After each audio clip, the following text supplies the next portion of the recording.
Cult classics are an interesting phenomena seen in many different mediums.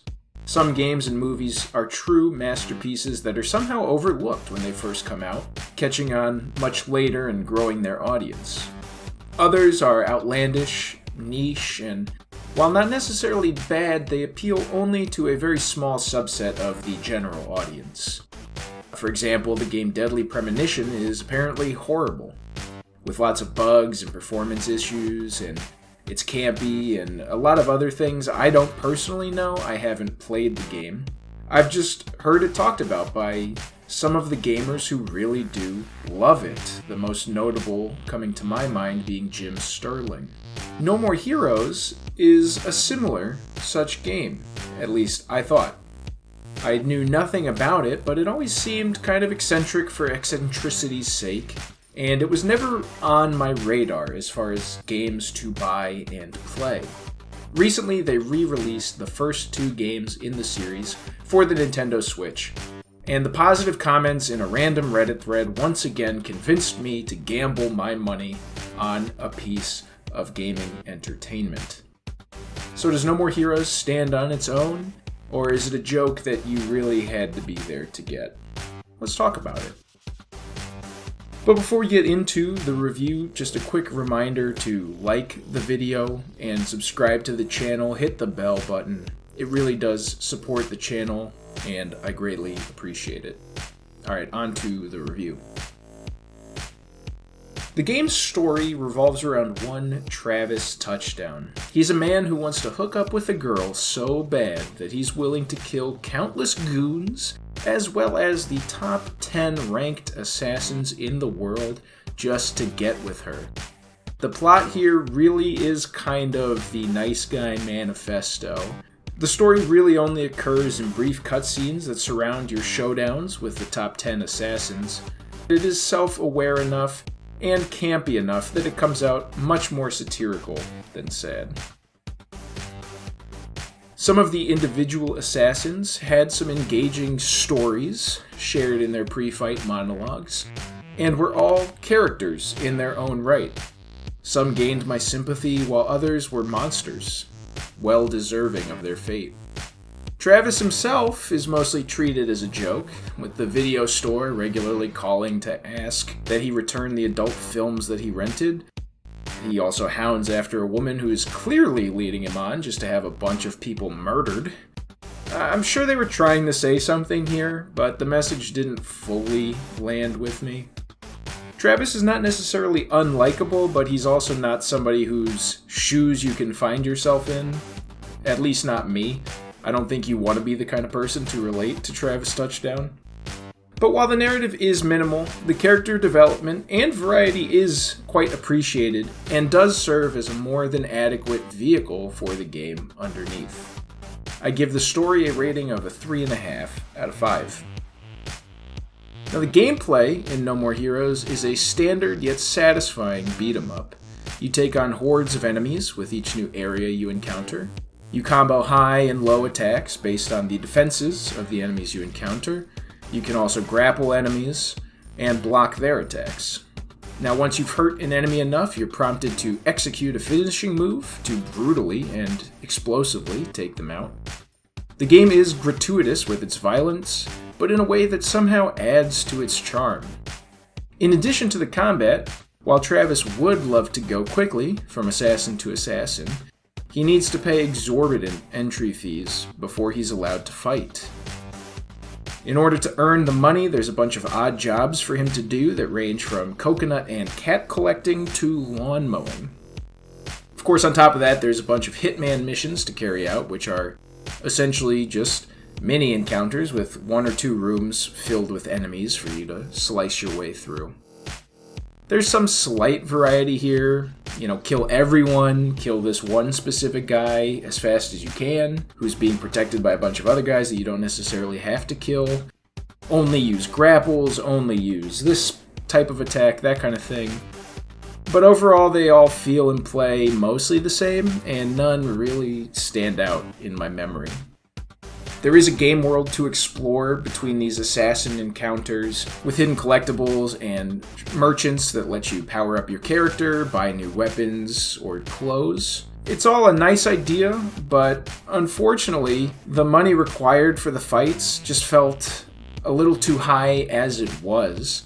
I felt like I was doing too much side stuff, especially for some of the end encounters, that it became tedious.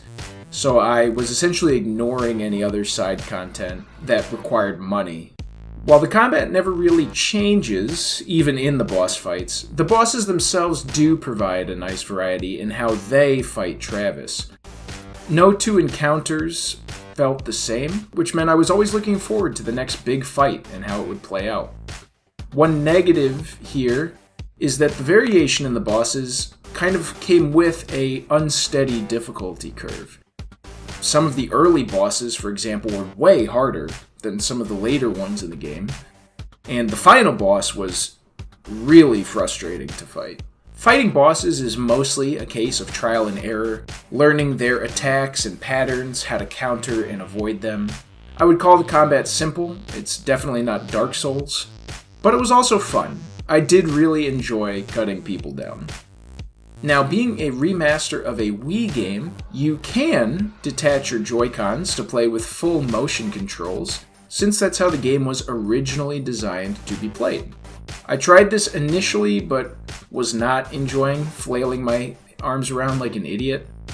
I played through pretty much all the game with a controller and would recommend you do the same. It makes it a lot easier to do the specific attacks. I think it's a lot tighter to control the game this way.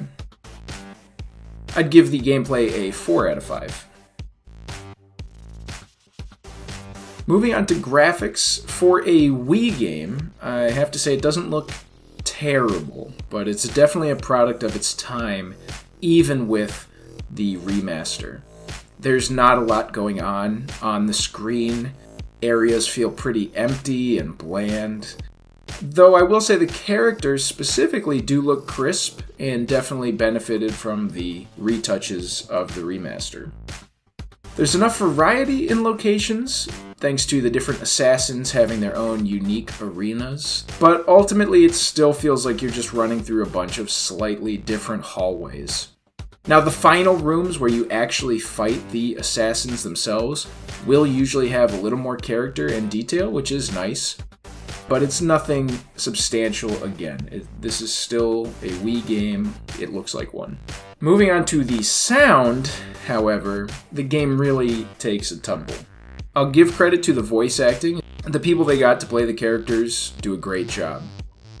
Unfortunately, the music in the game is very simple and repetitive, and the sound effects in combat are just absolutely the worst. They make your ears bleed.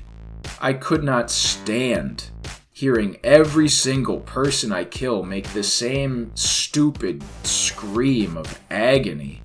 And the mixing is so bad that those screams come in at twice the game's volume. So that's all you hear, these guys just screaming out that they're getting killed. We get it, you're dying. I don't care. Shut up, please. Awful. I pretty much played this whole game on mute. I would turn the volume back on for the cutscenes to hear what they were saying, but other than that, volume off. I would have to give the graphics a 2 out of 5.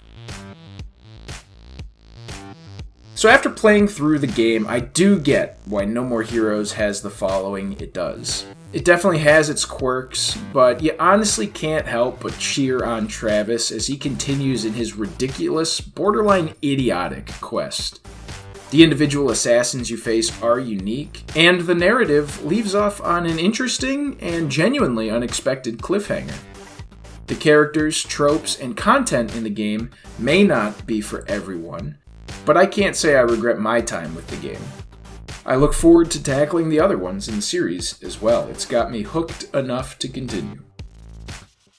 I'd give the game a 3.5 out of 5, and would say for value, it's actually worth the $20 asking price for the Switch version. I think if you're a fan of hack and slash games, if you're a fan of these kinds of unique narratives, characters type things, you would like this game. So what do you think, though? Do you hate this game? Do you love it? Was I not nice enough to it? Do you love the sounds of the guys screaming and dying because you're a psychopath and you relish in the cries of your enemies, as awful as they sound? What's wrong with you? Get some help. But please leave a comment before you do that in the comments below. Once again, friendly reminder to like the video, subscribe to the channel so you can catch all my other reviews, and I'll see you guys with the next video.